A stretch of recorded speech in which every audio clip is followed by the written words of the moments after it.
Ahora, antes de pasar a exponer las Escrituras, yo quisiera hacerles una pregunta. Y quiero, hermanos y amigos que están aquí, que tratemos de pensar en esto de la manera más honesta posible. ¿Qué hacemos nosotros reunidos aquí a principios del siglo XXI, estudiando un libro tan antiguo como la Biblia? Nosotros nos hemos levantado por la mañana, venimos a la iglesia. ¿Qué hacemos aquí? Hermanos, ¿qué caso tiene que un predicador dedique varias horas de la semana a estudiar la Biblia para poder entenderla y luego venir aquí a hacer el esfuerzo de que ustedes lo entiendan? Yo creo que el apóstol Pablo responde esta pregunta en 2 Timoteo capítulo 3 versículo 16. No tienen que buscar, es un texto muy conocido. Pablo dice allí que toda la escritura es inspirada por Dios y es útil para enseñar, para redarguir, para corregir, para instruir en justicia, porque la Biblia, la palabra de Dios, es inspirada por Dios. La palabra de Dios, la Biblia, es útil. No fue útil, sigue siendo útil. Y el apóstol Pedro nos dice en su segunda carta que nosotros hacemos bien en estar atentos a lo que la Biblia dice, como a una antorcha que alumbra en lugar oscuro. ¿Por qué? Porque los santos hombres de Dios que escribieron la Biblia hablaron siendo inspirados, siendo guiados, siendo llevados por el Espíritu Santo. Es por eso, mis amados hermanos, que la Biblia nunca deja de ser relevante para el hombre. No importa la época, no importa el lugar, porque ella no es otra cosa que la infalible, inerrante, todo suficiente palabra de Dios. Palabra de Dios. Y aún aquellos pasajes que tratan temas muy particulares de la cultura de aquellos días, como es el caso de la porción de la carta que estamos estudiando en nuestra serie consecutiva de Primera a los Corintios, la enseñanza de estos pasajes es tan relevante para nosotros hoy como lo fue para los receptores originales en el primer siglo. Nosotros hemos visto ya que en toda esta sección de la carta, que va desde el capítulo 8 hasta el capítulo 11, versículo 1, que vamos a estudiar en la mañana de hoy, Pablo está lidiando con dos inquietudes muy concretas que estaban afectando a los creyentes en Corinto. Primera inquietud: ¿pueden los cristianos comer carne sabiendo que ha sido previamente sacrificada a los ídolos? Nosotros decíamos en un sermón anterior que los templos no solamente funcionaban en aquellos días como lugares de adoración, en cierto modo funcionaban como carnicerías, y las carnes que habían sido sacrificadas a los ídolos y que se vendían en los templos eran más baratas que las que se vendían en la carnicería. La pregunta es: ¿estoy yo ahí frente a un trozo de carne, un churrasco, y resulta que la carne que fue sacrificada a los ídolos está a mitad de precio? ¿Qué hago? ¿Puede un creyente comer de esa carne sacrificada a los ídolos? La segunda inquietud era si los cristianos podían asistir a los banquetes que los paganos celebraban en los templos paganos en honor de sus dioses. Ahora, fíjense, hermanos, ambas cosas son completamente ajenas a nosotros en el día de hoy. Por eso hice la pregunta al empezar el mensaje. Yo no quiero que nadie apague el transistor en esta mañana. ¿Saben por qué? Porque los principios que Pablo establece en esta carta para lidiar con estos dos problemas son tan útiles para los miembros de Iglesia Bíblica del Señor Jesucristo como lo fueron para los miembros de la iglesia a los Corintios o en Corinto. ¿Cuál es la enseñanza fundamental que Pablo establece en toda esta porción de la carta, capítulo 8, 9, 10 y 11:1? Que el amor debe tener preeminencia por encima de nuestra libertad y por encima de nuestros derechos. Ese es el principio. El amor debe tener preeminencia por encima de nuestra libertad, por encima de nuestros derechos. Mis amados hermanos, no debemos olvidar que somos cristianos. Los cristianos somos seguidores de Cristo. ¿Y qué fue lo que hizo Cristo? Dejó a un lado sus derechos para poder salvarte a ti y a mí. Nosotros somos seguidores de un Cristo que dejó a un lado sus derechos, porque de no haber dejado a un lado sus derechos, todos nosotros hubiésemos terminado en el infierno. La pregunta es, ¿cómo se supone que debe vivir una persona que ha abrazado este mensaje del Evangelio? Pablo responde esa pregunta en un texto que ya estudiamos, 1 Corintios capítulo 9, versículo 19. Pablo dice: por lo cual, siendo libre de todos, me he hecho siervo de todos para ganar a mayor número. Y más adelante en el versículo 23 dice: yo hago esto por causa del Evangelio, para hacerme copartícipe de él. En otras palabras, mi amado hermano, mi amada hermana, si tú crees en el Evangelio, si tú has abrazado por la fe el Evangelio, si tú crees que el Evangelio es verdad, eso debe afectar la manera como tú vives. El amor debe tener preeminencia por encima de nuestros derechos. Ahora bien, Pablo no ha concluido aún con todo lo que tiene que decir acerca de la carne sacrificada a los ídolos, la participación de los creyentes en aquellas actividades que se celebraban en los templos paganos. Nosotros decíamos en un mensaje anterior que abstenerse de estas celebraciones era un tremendo problema, porque la mayoría de las actividades sociales y políticas de la ciudad se realizaban en los templos. Así como en el día de hoy te invitan a un cumpleaños o a una boda en el restaurante tal. Bueno, era lo mismo en aquellos días. Los templos tenían lugares apartados para ese tipo de celebraciones. La pregunta es, ¿qué debían hacer los hermanos? ¿Participar o no participar? Bueno, eso es lo que Pablo pasa a responder a partir del versículo 14 del capítulo 10. Y mis hermanos, yo les ruego al Señor una vez más que el Espíritu Santo clave su palabra en nuestros corazones, porque lo que Pablo está diciendo aquí es un golpe mortal al estilo de vida individualista que caracteriza la vida de muchos que profesan ser cristianos en el día de hoy. Es un golpe mortal. Versículo 14. Por tanto, amados míos, huid de la idolatría. Como a sensato os hablo, juzgad vosotros lo que digo. La copa de bendición que bendecimos no es la comunión de la sangre de Cristo. El pan que partimos no es la comunión del cuerpo de Cristo. Siendo uno solo el pan, nosotros con ser muchos somos un cuerpo, pues todos participamos de aquel mismo pan.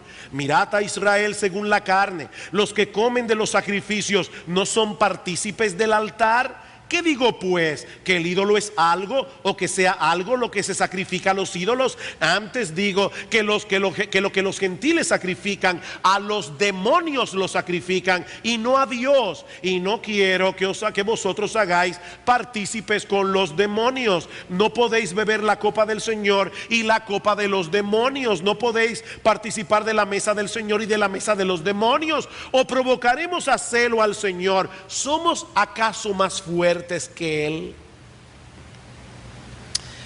Aparentemente Pablo estaba previendo el impacto que sus palabras habrían de producir en los corintios, y por eso él introduce su exhortación con una nota de ternura pastoral. Por tanto, amados míos, no pasen por alto esa frase. Amados míos, huid de la idolatría. Pablo quiere reiterarles que él los ama. Tal vez porque él tiene la sospecha de que sus palabras van a resultar muy chocantes para algunos miembros de la congregación, como yo espero, mi amado hermano, que mis palabras te choquen hoy. Yo quiero que tú salgas chocado de esta iglesia. Yo quiero que tú salgas hoy en shock de aquí, como seguramente lo fueron los corintios en aquellos días. Y Pablo le dice con ternura: mis amados, yo los amo, yo los quiero. Iglesia bíblica del Señor Jesucristo, yo no estoy aquí en esta mañana con un látigo para golpearlos. Yo quiero hablarles con amor, pero voy a urgirlos, igual que el apóstol Pablo: huyan de la idolatría. Huyan de la idolatría. Y esta palabra huir implica la determinación de poner la mayor distancia posible entre ellos y los ídolos, aunque eso resultara en cierto grado de aislamiento social. Independientemente del costo que seguramente tendrían que pagar por su fidelidad a Cristo, Pablo les urge a que no transijan en este punto. Ahora, mis hermanos, yo quiero ahora tomar vuestra imaginación y colocarlos en el siglo primero. Pónganse por un momento en el lugar de estos corintios, porque vuelvo y repito, la problemática con la que ellos estaban lidiando era sumamente seria. Imagínate esta escena. Tú tienes en tu empresa, aquí hay varios empresarios, y aún los que no son empresarios pueden imaginárselo. Tú tienes en tu empresa un cliente premium. Es un cliente importante, un cliente que gasta grandes sumas de dinero en tu empresa. Y él te invita a su cumpleaños o a su aniversario de bodas, y él te aclara que es un grupito de gente que él invitó y tú estás incluido ahí. El único problemita es que el evento va a llevarse a cabo en el templo de Esculapio o en el templo de Afrodita. Y para colmo de males, la celebración incluye un sacrificio en honor de uno de estos dioses. La pregunta es: ¿cómo tú le explicas a ese cliente que tú no puedes ir a su cumpleaños, que tú no puedes ir a su aniversario de bodas, porque tú consideras abominable lo que él considera digno de su adoración? ¿Cómo tú le explicas eso? No, yo no puedo ir. Mis hermanos, ese tipo de decisiones iba a tener un alto costo para los miembros de la iglesia en Corinto, a nivel social y probablemente a nivel económico, y aún así Pablo los está moviendo a pagar el precio. Paguen el precio. Miren, mis amados hermanos, la salvación es gratis. Amigos que estás aquí en esta mañana, tú no tienes que hacer absolutamente nada para salvarte que no sea confiar en la obra redentora de Cristo en la cruz del Calvario. La salvación es completamente gratuita. Seguir a Cristo tiene un costo. La salvación es gratis.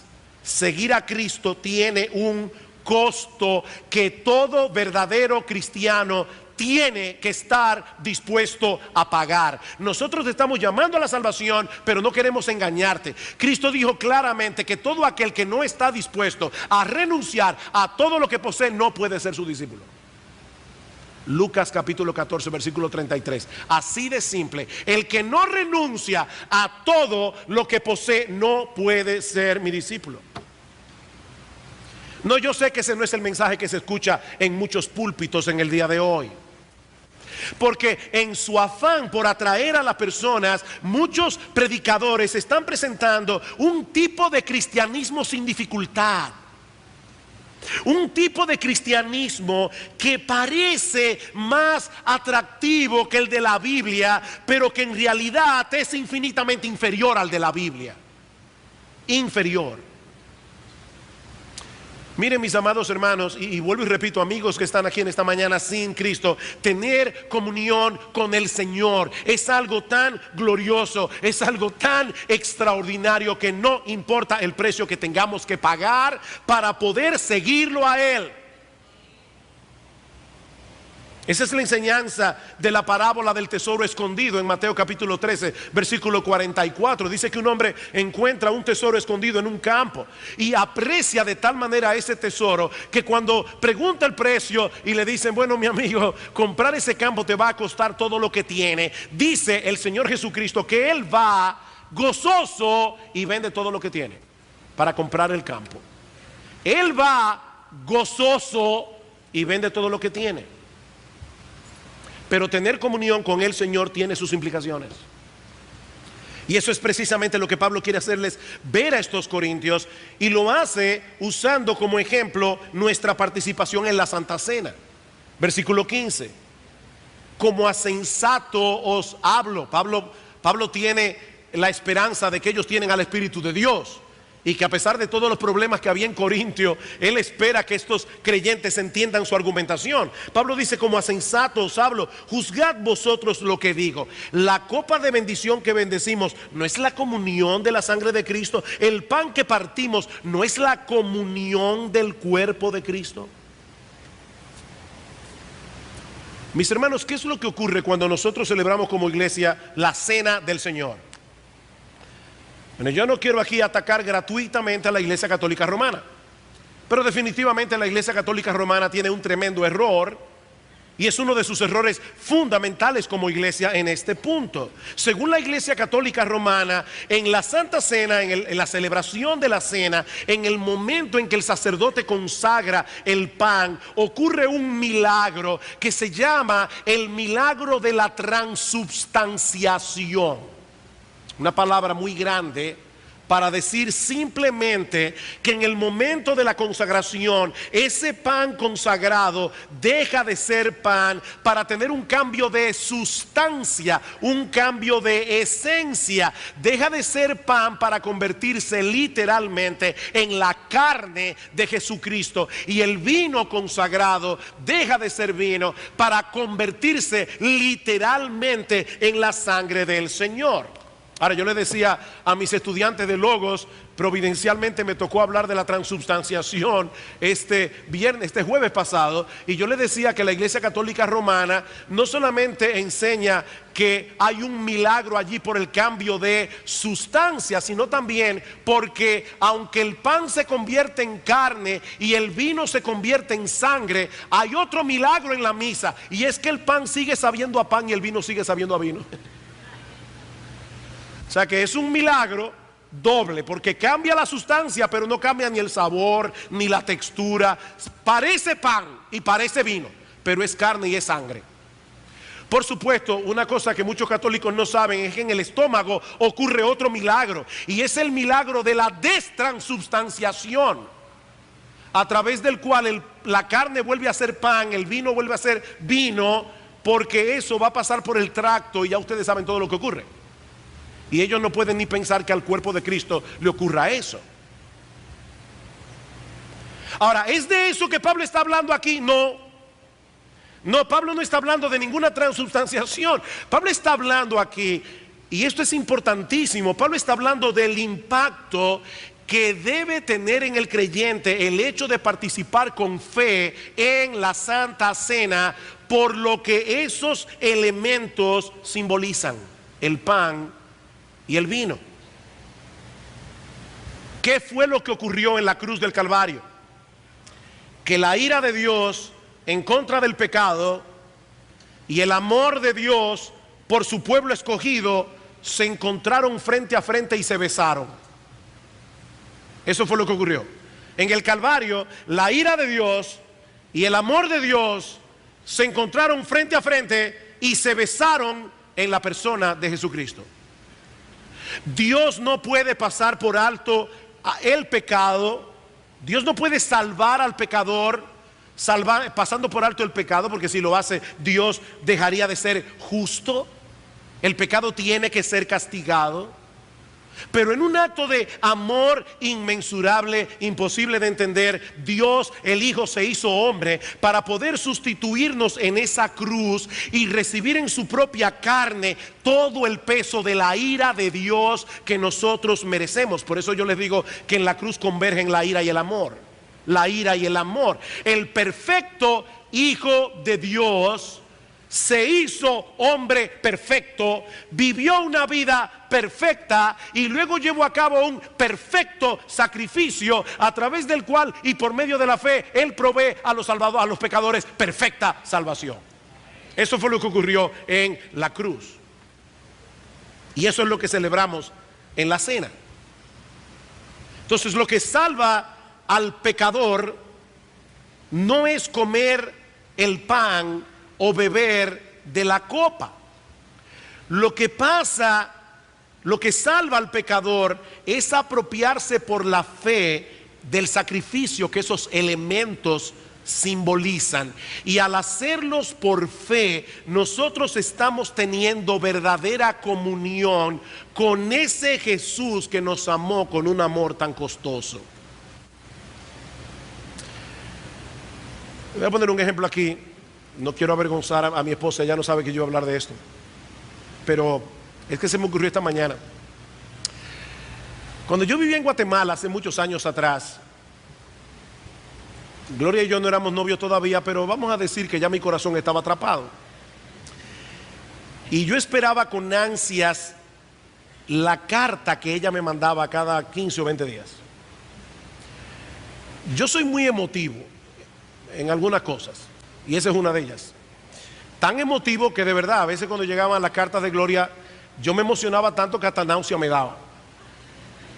Pues resulta que un día, y es importante, yo no estoy haciendo esta historia gratuitamente, es que yo quiero que ustedes entiendan lo que pasa en la cena del Señor. En una ocasión Gloria me mandó dos cosas en la carta. Aparte de la carta, una foto, por cierto, Polaroid, estamos hablando del año 79. Una foto Polaroid y un cassette grabado donde ella me hablaba en vez de escribir en la carta. ¿Qué pasa en mí cuando yo veo la foto, escucho la voz? Yo estoy en ese momento teniendo un tipo de comunión con esta persona que está lejos por los elementos que tengo delante de mí. Lo que pasa en la Santa Cena es todavía infinitamente superior, porque ese pan es más que una foto. Ese pan es un simbolismo de un cuerpo que fue partido. Cuando mis dientes trituran el pan, yo recuerdo que mis pecados trituraron a Jesús en la cruz del Calvario, y ese vino me recuerda esa sangre que fue derramada para purificarme de todo pecado. Con la diferencia, mis amados hermanos, de que en el año 79 Gloria estaba aquí, yo estaba en Guatemala, pero cuando nosotros celebramos la cena del Señor, Jesús está aquí, presente aquí. En ese momento no tiene que ocurrir un milagro de transubstanciación. En la Santa Cena nosotros tenemos una comunión especial con el Señor Jesús que no podemos tener en ningún otro momento. Es algo muy especial. Y eso a su vez fortalece la unidad de la iglesia. Versículo 17: siendo uno solo el pan, nosotros con ser muchos somos un cuerpo, pues todos participamos de aquel mismo pan. En la Santa Cena todos recordamos que individualmente cada uno de nosotros comió del mismo pan y eso nos hizo uno. Y saben que yo estoy convencido que la vida práctica de muchos creyentes sería profundamente transformada si entendieran la implicación de esta enseñanza de Pablo acerca de la iglesia local. La idea que muchos tienen de la iglesia en el día de hoy es terriblemente consumista y es terriblemente individualista. Terriblemente consumista. Por eso es que las personas hoy no quieren comprometerse con una iglesia local.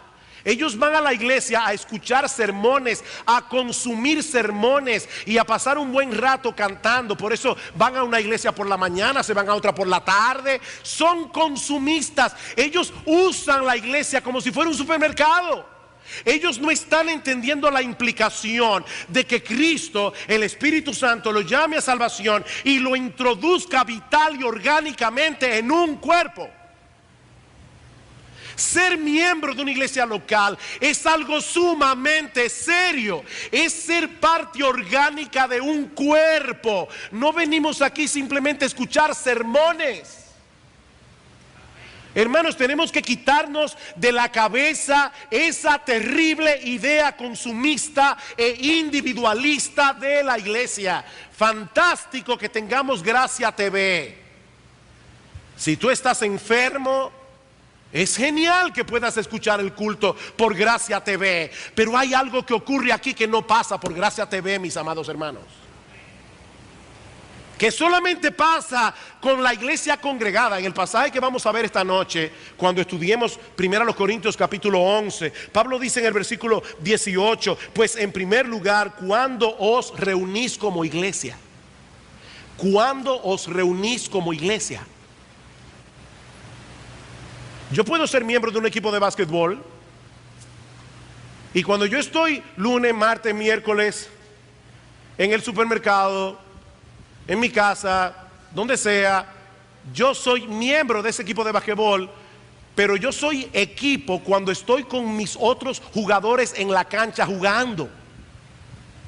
Entonces, claro que nosotros seguimos siendo parte de la iglesia lunes, martes, miércoles, jueves, pero hermanos, es aquí, ahora y esta tarde, todos aquí reunidos, que nosotros somos iglesia. Cuando os reunís como iglesia y Cristo viene a estar en cada iglesia local, Jesucristo por su Espíritu está guiando cada iglesia local de una manera particular.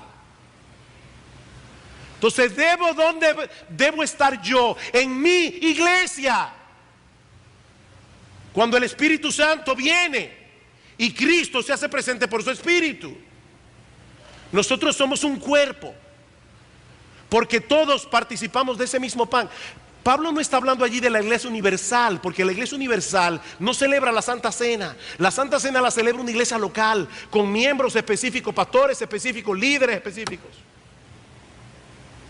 Cuando os reunís como iglesia, se trata de una unidad orgánica que me conecta con mis hermanos y que no me permite ser indiferente a mis hermanos en particular. Y algo similar ocurría con los sacrificios del Antiguo Testamento. En el Antiguo Testamento, los creyentes llevaban un cordero, se sacrificaba, parte de ese cordero se quemaba como parte del sacrificio por el pecado, una parte era comida por los sacerdotes, pero otra parte era comida por los miembros del pueblo de Dios. Y esa comida simbolizaba que todos éramos parte del pueblo del pacto y que participábamos del altar. Versículo 18: mirad a Israel según la carne. O sea, Pablo está diciendo, esto no es nuevo. Los que comen de los sacrificios no son partícipes del altar. Esto no es nuevo. Ahora, ¿qué tiene todo eso que ver con el tema que Pablo está tratando en este pasaje? ¿Qué tiene todo eso que ver con si voy o no voy a un banquete celebrado en un templo pagano? Tiene mucho que ver, y esta es la parte aterradora de este mensaje. ¿Saben por qué tiene mucho que ver? Porque así como en la cena del Señor nosotros tenemos comunión con Cristo y con su pueblo, así también la participación de este tipo de celebración en los templos paganos implica cierta clase de comunión con un mundo espiritual que es completamente antagónico a nuestro Señor y Salvador Jesucristo. Versículo 19: ¿qué digo pues? ¿Que el ídolo es algo? O sea, Pablo está diciendo no vayan a ese templo. ¿Por qué? Porque el ídolo es algo, o que sea algo lo que se sacrifica a los ídolos. Antes digo que lo que los gentiles sacrifican, a los demonios sacrifican y no a Dios. Y no quiero que vosotros os hagáis partícipes con los demonios. ¿Escucharon eso, hermanos? ¿Cuál es la conexión? No se hagan partícipes con los demonios. No podéis beber la copa del Señor y la copa de los demonios. No podéis participar de la mesa del Señor y de la mesa de los demonios. Miren, mis hermanos, detrás de los ídolos que la gente adora hay agentes demoníacos enredando cada vez más a las personas en su idolatría para que no adoren al único Dios vivo y verdadero. Esto es serio, muy serio. De hecho, en Apocalipsis capítulo 9, no tienen que buscarlo, pero hablando de uno de los juicios que vendría sobre la tierra, dice: y los otros hombres que no fueron muertos con estas plagas, ni aún así se arrepintieron de las obras de sus manos, ni dejaron de adorar a los demonios y a las imágenes de oro, de plata, de bronce, de piedra y de madera, las cuales no pueden ver, ni hablar, ni oír. O sea, Pablo está diciendo, y Juan lo está confirmando, detrás de esos ídolos hay un mundo espiritual.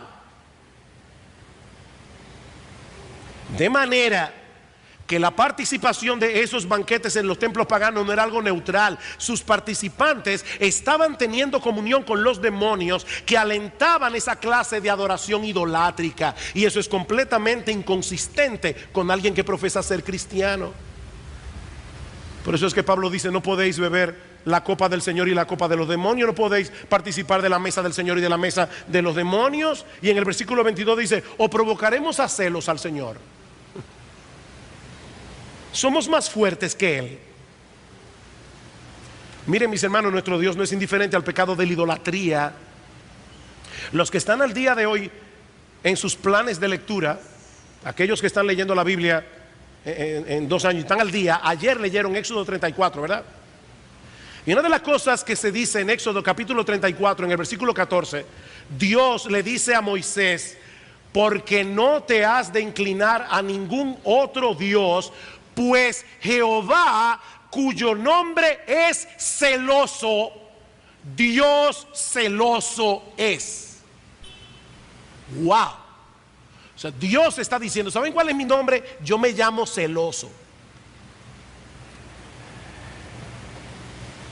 Es por eso que tanto el primer mandamiento como el 10º mandamiento, como en un sándwich, los dos tratan de la idolatría. No tendrás dioses ajenos delante de mí, no codiciarás.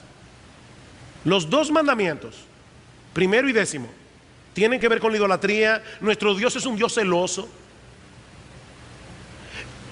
Ahora, ¿saben por qué Dios es celoso? ¿Saben por qué Dios es celoso? Primero, porque Él sabe que en todo el universo no hay nadie como Él. Dios no es idólatra. Dios sabe que en todo el universo no hay nadie ni más bueno, ni más digno de gloria, ni más digno de honra, ni más digno de adoración, ni más digno de todo que nuestro Señor. Él lo sabe. Pero Dios es también celoso porque es un Dios de amor. O sea, Dios nos está celando porque Él no quiere que nosotros nos alejemos de Él, ni permitamos que ninguna cosa se interponga entre nosotros y Él, porque Él es nuestro sumo bien.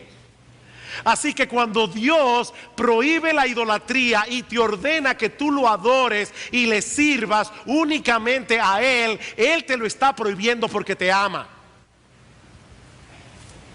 Porque Él no quiere que tú te alejes de la única fuente de todo bien. Y por favor, que nadie piense aquí que está libre del peligro de la idolatría por el hecho de que ya no adora estatuas ni imágenes. Dice John MacArthur: la idolatría incluye más que inclinarse ante una imagen física. Idolatría es tener un Dios falso. Cualquier objeto, idea, filosofía, hábito, ocupación, deporte o aquello que recibe de forma principal nuestro interés y lealtad, o que disminuye en algún grado nuestra confianza y lealtad con el Señor, ya eso es idolatría. Por eso es que escribiendo una carta a cristianos, en primera de Juan, Juan concluye su carta diciendo: hijitos míos, huid de la idolatría. Huid de la idolatría. Pero todavía queda un asunto más que Pablo quiere dejar en la mente de estos hermanos antes de cerrar este tema. Y vamos a verlo más brevemente en el versículo 23. Versículo 23. Pablo dice: todo me es lícito, pero no todo conviene. Todo me es lícito, pero no todo edifica. Ninguno busque su propio bien, sino el del otro. De todo lo que se vende en la carnicería, comed sin preguntar nada por motivo de conciencia. Aquí volvió otra vez al tema de la carne sacrificada a los ídolos, porque del Señor es la tierra y su plenitud. Si algún incrédulo os invita y queréis ir, de todo lo que se os ponga delante, comed sin preguntar nada por motivo de conciencia. Mas si alguien os dijere: esto fue sacrificado a los ídolos, no lo comáis, por causa de aquel que lo declaró y por motivo de conciencia, porque del Señor es la tierra y su plenitud. La conciencia, digo, no la tuya, sino la del otro. Pues ¿por qué se de juzgar mi libertad por la conciencia de otro? Y si yo con agradecimiento participo, ¿por qué he de ser censurado por aquello de que doy gracias? La idolatría es claramente un pecado condenado y prohibido en la Biblia, pero hay un montón de otras cosas que la Biblia no prohíbe explícitamente, y de las cuales puede ser que bajo ciertas circunstancias nosotros tengamos que abstenernos como quiera. O sea, oigan lo que estoy diciendo. De la idolatría ni pensar, la respuesta es no, no participen. Pero hay un montón de otras cosas en la vida que no son pecado, que no están prohibidas, que son legítimas, y de las cuales es posible que bajo ciertas circunstancias como quiera tengamos que abstenernos. Ya Pablo trató con este tema en 1 Corintios capítulo 6 versículo 12. Todas las cosas me son lícitas, y obviamente está hablando de todo aquello que no está prohibido en la Biblia. A mí no me es lícito irme con otra mujer que no sea la mía, eso no me es lícito. Pero todo lo que no está prohibido me es lícito. Todas las cosas me son lícitas, mas no todas convienen. Todas las cosas me son lícitas, mas yo no me dejaré dominar de ninguna. Una cosa legítima puede ser un problema para algún creyente en particular. Déjenme darles un ejemplo. Hermanas, no se molesten conmigo, pero es un ejemplo, y un ejemplo que es real. Hay mujeres que son compradoras compulsivas. Le dicen adictas a las compras. A mí no me gusta ese término porque la palabra adicción suena a enfermedad, y enfermedad implica yo no soy responsable. Entonces por eso no voy a decir que son adictas a las compras. Vamos a decir que son compradoras compulsivas. ¿Qué significa eso? Que a estas mujeres no les resulta fácil ver algo llamativo en una tienda y dejar de comprarlo, aunque no lo necesite, aunque eso no esté en el presupuesto. Es que no lo pueden dejar de comprar. Son compradoras compulsivas. Alguien decía que los hombres van a comprar, las mujeres van de compra. O sea, los hombres llegan a un sitio a comprar algo, las mujeres van de compra. Y no está mal. Yo sé que las mujeres tienen en mente lo que falta en la casa. Nosotros no, nosotros los hombres somos más concretos. Por lo menos yo soy, en casa tengo fama de ser el comprador más rápido del oeste. O sea, yo voy, ya, y salgo de la tienda. Pero las mujeres no son así. Ahora bien, el punto es el siguiente. Si tú tienes ese problema, los centros comerciales no deben ser usados graciosamente por ti. Ir a un centro comercial no es el problema per se, pero tal vez tú vas a tener que ir a un centro comercial únicamente cuando tienes una necesidad, y de ser posible, ve con alguien que te esté monitoreando. Ay, pastor, pero usted sí está fuerte. No, yo no estoy diciendo simplemente huir de la idolatría. Eso puede ser una idolatría. Eso es un ejemplo, Ahora, Pablo añade dos principios adicionales que también debemos emplear en el uso de nuestra libertad. Y yo creo, hermanos, que estos dos principios son un ejemplo de cuán radical es el cristianismo. ¿Cuáles son estos principios? Primero, debemos anteponer el bienestar espiritual de otros por encima de nuestros derechos. Debemos anteponer el bienestar espiritual de otros por encima de nuestros derechos. Versículo 23, todo me es lícito, pero no todo conviene. Todo me es lícito, pero no todo edifica. Ninguno busque su propio bien, sino el del otro.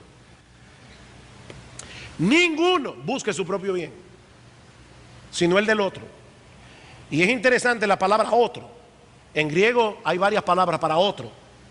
La palabra que se usa allí es heteros, de donde viene la palabra heterosexual. Se está refiriendo a otro que no piensa como tú. O sea, se está refiriendo a una persona que tal vez es creyente, pero no tiene las mismas convicciones, no tiene la misma madurez que tú tienes. Tú sabes que hay ciertas cosas que no son pecado, pero esta persona es un hermano débil que todavía tiene una conciencia no educada, no madura, y para él eso es un problema. La pregunta es, ¿qué debemos hacer nosotros ante la realidad de que en una iglesia hay de todo? Hay de todo. Aquí hay hermanos maduros, hay hermanos no maduros, hay hermanos que saben manejar su libertad cristiana, otros que no saben manejar su libertad cristiana. ¿Qué hacemos? Bueno, me encanta la manera como Pablo trata con este problema en este pasaje. Porque Pablo en este pasaje establece claramente la libertad cristiana. Pablo establece claramente la libertad cristiana. Versículo 25. De todo lo que se vende en la carnicería, comed sin preguntar nada por motivos de conciencia, porque del Señor es la tierra y su plenitud. ¿Saben lo que Pablo está diciendo allí? No averigüe mucho. O sea, tú vas a la carnicería. Escúchame, ¿ese churrasco fue sacrificado a los ídolos o de dónde vino? ¿Vino directamente del matadero? Pablo está diciendo, óyeme, no preguntes. Compra tu carne y cómetela tranquila, que del Señor es la tierra y su plenitud. El hecho de que un pedazo de carne haya sido sacrificada a los ídolos no cambia el hecho de que sigue siendo carne. No hay nada pecaminoso en que te lo comas. Así que ve a la carnicería y de todo lo que se vende allí, compra y no pregunte. Eso es lo que Pablo está diciendo. No pregunte mucho. Eso es como el que va a la tienda. Por favor, ¿me puede llamar al gerente? Mire, usted pagó impuestos por esta mercancía. Oye, ve a la tienda. Compra lo que tengas que comprar y no pregunte mucho. De verdad, no pregunte mucho. Entonces, para aplicarlo, ¿verdad? A un ejemplo aquí, porque mire, si usted va a una tienda y se pone a averiguar con el gerente qué pagó impuestos y qué no, usted va a tener problemas. Entonces, vaya y compre sin preguntar mucho. Sigue diciendo Pablo. Si algún incrédulo os invita y queréis ir, y aquí Pablo está estableciendo claramente una enorme diferencia entre ir a un banquete en un templo pagano e ir a una cena de un inconverso que te invita a su casa. Hay dos diferencias, porque hay cristianos que en su afán por cuidarse del mundo se aíslan de todo el mundo. Y si usted se aísla de todo el mundo, usted no va a poder ser sal y luz. Yo no sé si usted se ha dado cuenta haga este experimento químico cuando usted llega a su casa. Es un experimento muy fácil. Usted toma un pedazo de aguacate y toma el salero y lo pone al lado del aguacate. Pero si usted no le echa sal al aguacate, no lo va a salar. Para salar hay que tener contacto. Entonces, no tenga tanto cuidado del mundo, que se aísle del mundo y deje de beneficiar al mundo. Entonces Pablo también está estableciendo libertad aquí. Él está diciendo, si algún incrédulo os invita y queréis ir, de todo lo que se os ponga delante, comed otra vez, sin preguntar nada por motivo de conciencia. Otra vez, mi hermano, no pregunte mucho. Usted le sirve su carne, cómase su carne tranquilo, disfrútela, que del Señor es la tierra y su plenitud. Ahora, ¿y qué pasaría si este incrédulo también ha invitado a un creyente débil que todavía tiene escrúpulos con respecto al asunto de la carne sacrificada a los ídolos, y este creyente de conciencia débil sí se puso a preguntar? Y le dijeron, si esa carne vino ahorita del templo de Esculapio, baratísima. y él te dice, mira fulano, esa carne fue sacrificada a los ídolos. Oye, y tú estabas salivando ya, y tu trozo de carne ahí delante, y esta persona te da esta noticia. ¿Qué tú debes hacer? Ahí es donde entra el cuidado al hermano débil. Pablo dice, mas si alguien os dijere, evidentemente no es el anfitrión, muy probablemente es un creyente de conciencia débil, esto fue sacrificado a los ídolos, no lo comáis. Pero Pablo aclara, por causa de aquel que lo declaró y por motivo de conciencia, porque del Señor es la tierra y su plenitud. La conciencia, digo, no la tuya, sino la del otro. O sea, cuídate para no hacer tropezar al hermano débil. Ahora, aquí yo tengo que hacer una aclaración. ¿Qué significa no hacer tropezar al hermano débil? Hace unos meses atrás yo predicaba una serie sobre la libertad cristiana, y una de las cosas que decía a la iglesia, yo espero que ustedes lo recuerden, es cuidado con implantar en la iglesia la tiranía del hermano débil. ¿Qué es la tiranía del hermano débil? Bueno, si yo tengo escrúpulo con respecto a algo, entonces tú no puedes hacerlo porque yo tengo problemas. O sea que yo tengo ahora que gobernar mi conciencia por la conciencia tuya. Eso es una tiranía. Esa es la tiranía del hermano débil. No, la Biblia no enseña que porque un hermano tenga escrúpulo con algo de lo que yo tengo luz por la Biblia y conciencia de que tengo libertad, yo tenga que abstenerme en todo tiempo y en todo lugar de hacer eso, porque eso es una tiranía. Miren, hermanos, si nosotros no vamos a dejar de hacer todo lo que a alguien se le puede ocurrir que es un problema, no vamos a hacer nada. Y entonces vamos a tener que tirar por la ventana la libertad con la que Cristo nos hizo libres y que costó su sangre derramada en la cruz. Entonces, ¿qué es lo que Pablo está diciendo aquí? Lo que Pablo está diciendo con hacer tropezar al hermano débil es que si un hermano débil te ve a ti participando de algo que para él es un problema, no lo muevas a él a participar de lo mismo, porque para él va a ser pecaminoso aunque para ti no lo sea. O sea, no es que tú en todo tiempo y en todo lugar tienes que abstenerte de todo lo que a un hermano débil se le ocurra que tú tienes que abstenerte. Es que no vivas de tal manera que muevas a un cristiano débil a violar su propia conciencia.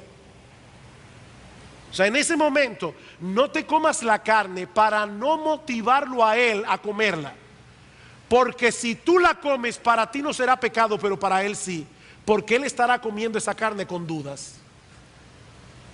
Yo no sé si están captando la escena. O sea, aquí estamos los dos sentados, el hermano débil y yo. Y yo le digo, wow, fulano, óyeme, qué pena que tú eres tan quiquilloso. Esta carne sí está buena. Y tú estás motivando a este hermano, que probablemente también está salivando por la carne, a comer la carne cuando él todavía no tiene libertad.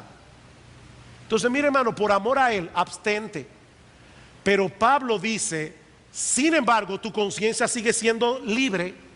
Pablo dice en el versículo 9, la conciencia, digo, no la tuya, sino la del otro, porque ¿por qué se ha de juzgar mi libertad por la conciencia de otro? Y si yo con agradecimiento participo, ¿por qué he de ser censurado por aquello de que doy gracias? En otras palabras, esa carne que tú no te comiste en ese momento, en ese contexto, tú eres libre de comértela en cualquier otro contexto, porque tú tienes libertad comprada por Cristo para comértela. Bien, eso nos lleva al segundo principio. Y voy a ser más breve aquí. El segundo principio es, no solamente que debemos anteponer el bienestar espiritual del hermano por encima de mis derechos, sino que debemos procurar en todo lo que hacemos que nuestro Dios sea glorificado. Pablo dice en el versículo 31, si pues coméis o bebéis o hacéis otra cosa, hacedlo todo para la gloria de Dios. Y hermanos, ese es el corazón de este pasaje. Ese es el corazón de lo que Pablo ha venido diciendo acerca del buen uso de la libertad cristiana. Nosotros fuimos comprados por Cristo para vivir para la gloria de Dios. ¿Y eso qué significa en términos concretos? Porque mucha gente dice, para la gloria de Dios. ¿Qué significa eso, hermanos? Nosotros no podemos hacer más a Dios más glorioso de lo que Él es, pero sí podemos vivir de tal manera que guiemos a las personas a reconocer cuán grande y majestuoso es Dios. Yo anoche leí, el Señor es bueno conmigo y a veces me lleva de repente sin ton ni son a leer algo que tiene que ver con lo que voy a predicar el domingo. Y anoche me pasó eso. Tarde en la noche, antes de acostarme, me puse a revisar unos sermones y de repente me encontré con esta ilustración. Digo, oh, qué bueno está esto. Déjame poner un ejemplo, algunos ejemplos prácticos. ¿Cómo tú glorificas una pintura hermosa o una pieza musical? Mírate, una pintura que llama tu atención. ¿Cómo tú glorificas una pintura? Bueno, obviamente tú no la glorificas tratando de mejorarla. Tú glorificas la pintura simplemente disfrutándola y compartiéndola con otros. ¿Verdad que sí? Tú te quedas extasiado mirando esa pintura y dices, wow, pero qué pintura más hermosa. Por favor, fulano, ven a ver esto. Eso es una obra de arte. Tú estás glorificando la pintura. O ¿cómo tú glorificas una buena comida? Te invitan a comer. ¿Cómo tú glorificas la comida que tu anfitrión te ha hecho? Tú no vas a la cocina a echarle otros ingredientes y mejorar la comida. No, tú glorificas la comida comiendo hasta saciarte y comiéndola con gusto. Y haciendo comentarios como, wow, qué bueno está esto. Fulano, fulana, te la luciste, qué bueno está. Tú estás glorificando la comida. ¿Cómo tú glorificas, por ejemplo, la fortaleza de un puente que está acabado de construir? Reforzándolo. No, buscando a tu familia, montándote en un carro y pasando por encima del puente con toda la tranquilidad del mundo, porque tú no tienes ansiedad, porque tú sabes que ese puente es confiable. ¿Cómo tú glorificas la generosidad de alguien que acaba de donarte $1 billón, tratando de pagárselo? No, dándole las gracias, diciéndole, fulano, yo no sé cómo agradecerte lo que tú has hecho por mí. ¿Cómo tú glorificas la sabiduría de alguien? Haciéndole caso y haciéndole que te aconseja y lo que te dice. Bueno, hermano, nosotros debemos glorificar a Dios. Nosotros debemos glorificar a Dios en todo lo que nosotros hacemos y la manera como lo hacemos. Debemos mostrarle al mundo que nuestro Dios es hermoso, que nuestro Dios es deleitoso, que nuestro Dios es satisfactorio, que nosotros no necesitamos nada más afuera de Él, que nosotros no estamos ansiosos porque Él nos cuida, porque Él es poderoso, porque Él es bueno, porque Él es sabio. Nosotros estamos mostrando en todo lo que hacemos cuán grande, cuán majestuoso, cuán digno de alabanza, cuán digno de gloria es nuestro Dios. Eso es glorificar a Dios. Eso es glorificar a Dios. Y cuando una persona vive glorificando a Dios, ¿saben cuál va a ser el resultado? Versículo 32, Él no va a poner tropiezo en su vida, ni a judíos, ni a gentiles, ni a la iglesia de Dios. Porque la principal preocupación de esta persona no es hacer lo que le dé la gana. La principal preocupación de esta persona es que Dios sea glorificado. Que Dios sea glorificado. Versículo 33, como también yo en todas las cosas agrado a todos, no procurando mi propio beneficio, sino el de muchos, para que sean salvos. Sed imitadores de mí, así como yo de Cristo. Hermanos, ¿cuál era el principio que gobernaba la vida de Cristo? La gloria de Dios y el bienestar de su pueblo escogido. Todo lo que Cristo hizo a lo largo de toda su vida y todo lo que Él dejó de hacer, lo hizo o lo dejó de hacer para que Dios sea glorificado y su pueblo sea bendecido. Y ahora Pablo dice, sed imitadores de mí en la misma medida en que yo he mostrado ser un imitador de Cristo en esas cosas. ¿Y saben qué sucederá? ¿Saben qué sucederá cuando tú vivas así? Obviamente que Dios será glorificado a través de ti, que las personas a tu alrededor serán beneficiadas. Pero ahora déjame darte una buena noticia. Mejor que la anterior, digo no mejor, pero una buena noticia adicional. También sucederá que nosotros cosecharemos como resultado una vida más plena y más feliz. Alguien pudiera pensar que Pablo está poniendo aquí una camisa de fuerza en ese pasaje, pero ¿saben qué? Es todo lo contrario. Vivir para la gloria de Dios Y el beneficio espiritual de otros es disfrutar de verdadera libertad y es disfrutar de verdadero gozo.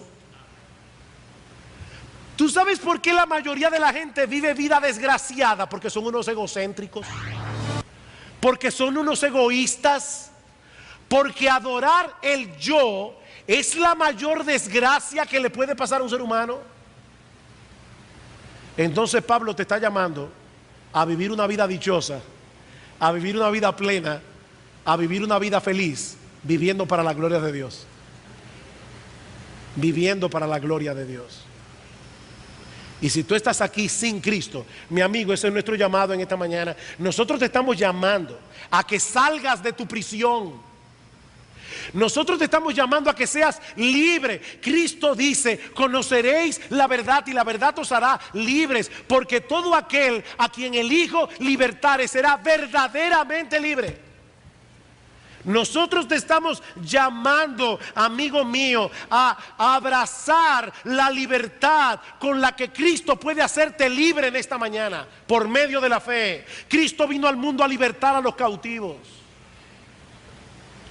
No sigas encerrado en la prisión de tu pecado, en la prisión de tu idolatría, cuando Jesús te ofrece libertad en esta mañana. Y quiere el Señor que hoy tú puedas cantar de corazón.